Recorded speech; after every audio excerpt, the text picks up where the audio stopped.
بسم اللہ الرحمن الرحیم۔ ناظرین، وی لاگ نمبر 339 اور دوسری قسط ہے قرآن کا تبصرہ۔ ناظرین، پیج ہے 315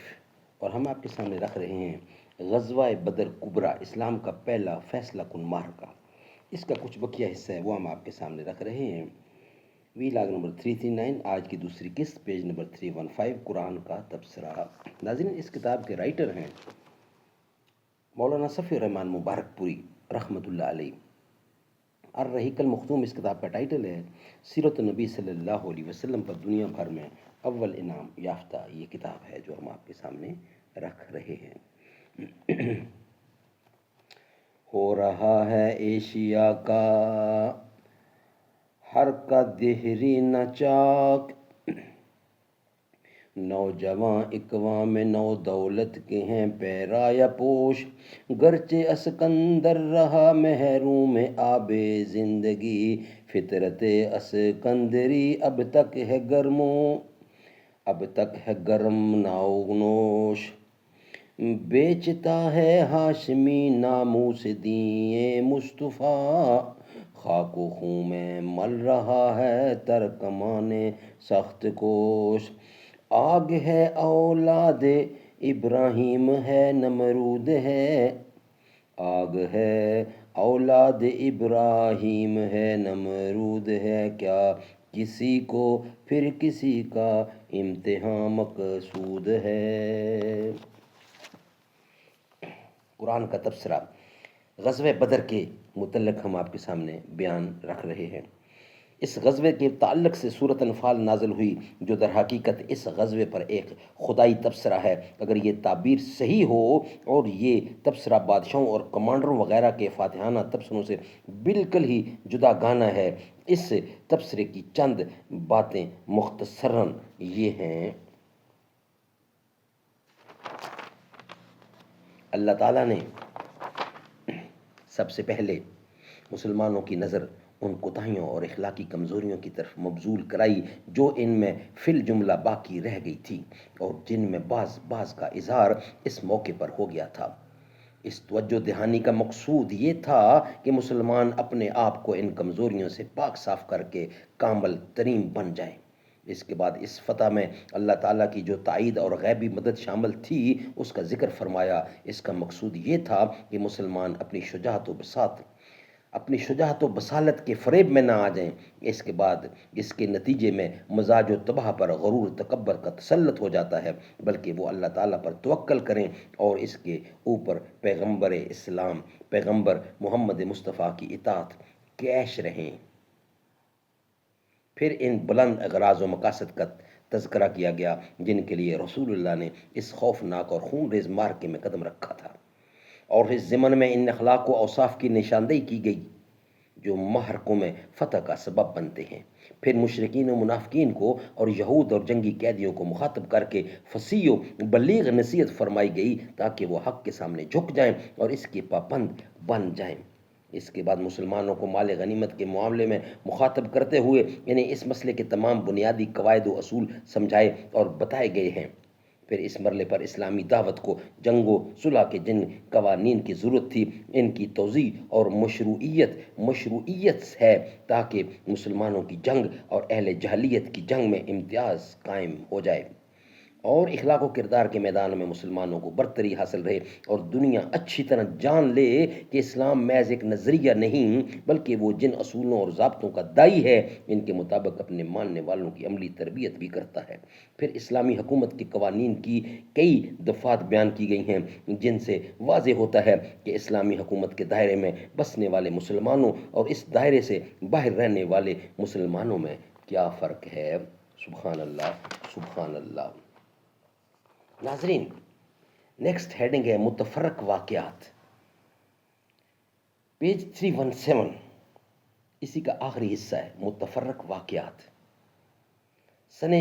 2 ہجری میں رمضان کا روزہ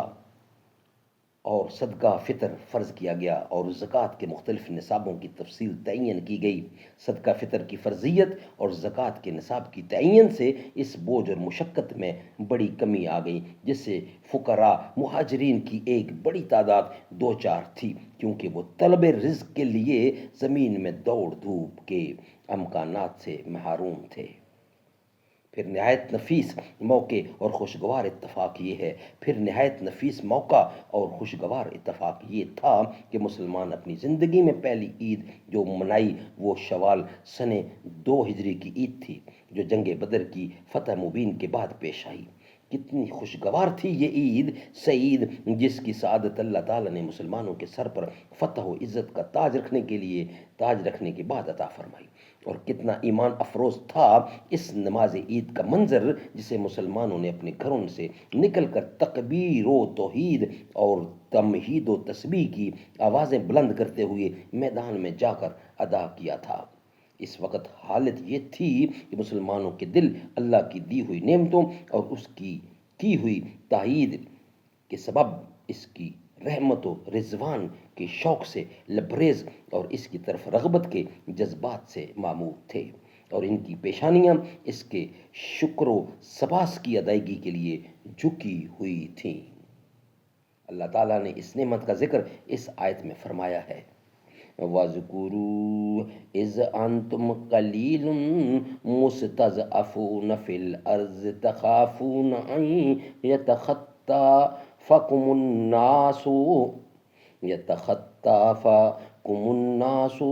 فَآوَاكُمْ وَأَيَّدَكُمْ بِنَصْرِهِ وَرَزَقَكُمْ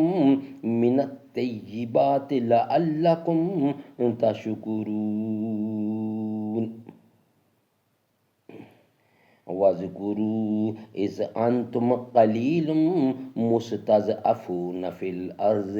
تَخَافُونَ أَنْ يَتَخَطَّفَكُمُ النَّاسُ فَآوَاكُمْ وَأَيَّدَكُمْ بِنَصْرِهِ وَرَزَقَكُمْ مِنَ الطَّيِّبَاتِ لَعَلَّكُمْ تَشْكُرُونَ۔ سورت نمبر 8 ہے اور آیت نمبر 26۔ اور یاد کرو جب تم تھوڑے تھے، زمین میں کمزور بنا کر رکھے گئے تھے۔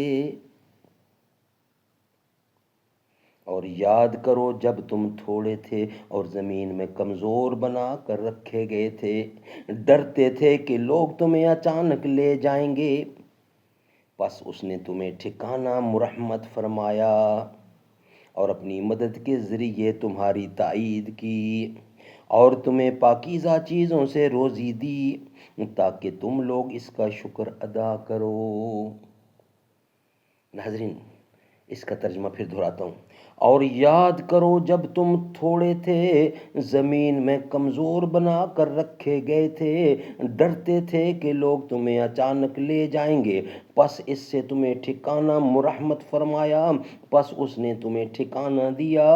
اور فرمایا اپنی مدد کے ذریعے تمہاری تائید کی، اور تمہیں پاکیزہ چیزوں سے روزی دی تاکہ تم لوگ اس کا شکر ادا کرو۔ سبحان اللہ، سبحان اللہ۔ ناظرین، یہ ویلاگ ہمارا یہاں ہی کمپلیٹ ہوتا ہے، اور نیکسٹ ویلاگ ہوگا جس میں ہم بدر کے بعد کی جنگی سرگرمیاں، جب اللہ تعالیٰ نے فتح نصیب کی تو دشمن اور تیاری کے ساتھ پھر مقابلے کے لیے خاموشی سے تیاریاں کر رہا تھا، وہ ہیڈنگ ہے جنگ بدر کے بعد کی جنگی تیاریاں، وہ ہم انشاءاللہ نیکسٹ ویلاگ کی صورت میں ہم آپ کے ساتھ رکھیں گے۔ یہ ویلاگ ہمارا الحمدللہ یہاں ہی کمپلیٹ ہوتا ہے۔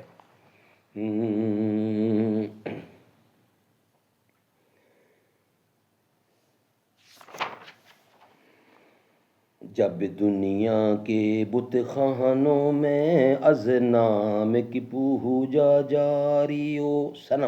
اصنام، جب دنیا کے بت خانوں میں اصنام کی پوجا جاری ہو، جب ایک انسان کی عظمت پر ایک پتھر کا دم بھاری ہو، جب من کی جمنا میلی ہو اور روح میں ایک بیزاری ہو، جب جھوٹ کے ان بھگوانوں سے ایمان پہ لرزہ تاری ہو، جب جھوٹ کے ان بھگوانوں سے ایمان پر لرزہ تاری ہو، اس حال میں ہم دیوانوں سے تم کہتے ہو خاموش رہو، اس حال میں ہم دیوانوں سے تم کہتے ہو خاموش رہو۔ ہم اہل حرم ہیں اب ہم سے یہ کفر گوارا کیسے ہو، ہم اہل حرم ہیں اب ہم سے یہ کفر گوارا کیسے ہو، ہم لوگ ان الحق بولیں گے، ہم لوگ ان الحق بولیں گے، جب مسند منبر پر بیٹھی ایک نظر للچاتی ہو، جب مسند منبر پر بیٹھی ہر ایک نظر للچاتی ہو، جب صرف دکھاوے کی خاطر تسبیح اٹھائی جاتی ہو، جب دین کے ٹھیکے داروں میں ایک نفس امارہ باقی ہو، بے ذوق جہاں پر صاحبہ ہو، بے ذوق جہاں پر ساقی ہو، اس حال میں ہم دیوانوں سے کہتے ہو تم خاموش رہو، ہم اہل حرم ہیں اب ہم سے یہ کفر گوارا کیسے ہو، ہم لوگ ان الحق بولیں گے، ہم لوگ ان الحق بولیں گے۔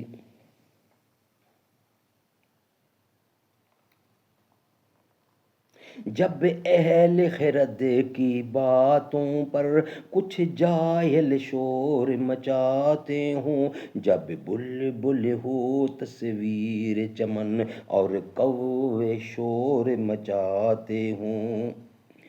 جب بلبل ہو تصویر چمن اور کوے گیت سناتے ہوں، جب اہل خرد کی باتوں پر کچھ جاہل شور مچاتے ہوں،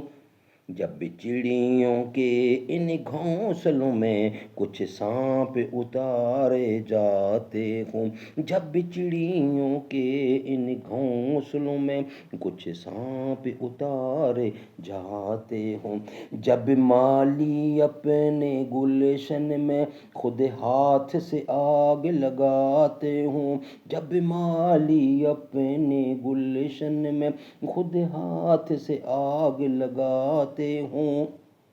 اس حال میں ہم دیوانوں سے تم کہتے ہو خاموش رہو، اس حال میں ہم دیوانوں سے تم کہتے ہو خاموش رہو، ہم اہل خرد، ہم اہل حرم ہیں اب ہم سے یہ کفر گوارا کیسے ہو، ہم لوگ ان الحق بولیں گے، ہم لوگ ان الحق بولیں گے، جب شاہ کے ایک اشارے پر اپنوں میں نیازیں بٹتی ہوں، جب آنکھیں غربت ماروں کی حسرت کا نظارہ کرتی ہوں، جب قلم ظالم جابر کی عظمت کا قصیدہ لکھتی ہوں، جب قلم ظالم جابر کی عظمت کا قصیدہ لکھتی ہوں، جب قلم ظالم جابر کی عظمت کا قصیدہ لکھتی ہوں، جب حق کی باتیں کہنے پہ انسان کی زبانیں کٹتی ہوں، جب حق کی باتیں کہنے پہ انسان کی زبانیں کٹتی ہوں، اس حال میں ہم دیوانوں سے، تم کہتے ہو خاموش رہو۔ ہم اہل حرم ہیں اب ہم سے یہ کفر گوارا کیسے ہو، ہم لوگ ان الحق بولیں گے، ہم لوگ ان الحق بولیں گے۔ جب مصر کے ان بازاروں میں کنعان کو بیچا جاتا ہو، جب حرص و ہوس کی منڈی میں ایمان کو بیچا جاتا ہو، جب صوم و صلات کے پردے میں قرآن کو بیچا جاتا ہو، انسان کو بیچا جاتا ہو، یزداں کو بیچا جاتا ہو، اس حال میں ہم دیوانوں سے، تم کہتے ہو خاموش رہو۔ جب دور میں کعبے والوں کو، جب دور میں، اور جس دور میں کعبے والوں کو، اور جس دور میں کعبے والوں کو گرجے کے نظارے بھاتے ہوں، جس دور میں مشرق والے بھی مغرب کے ترانے گاتے ہوں، جس دور میں مسلم لیڈر بھی کچھ کہنے سے گھبراتے ہوں، جس دور میں سبقت غیرت کے اسباب عدم ہو جاتے ہوں،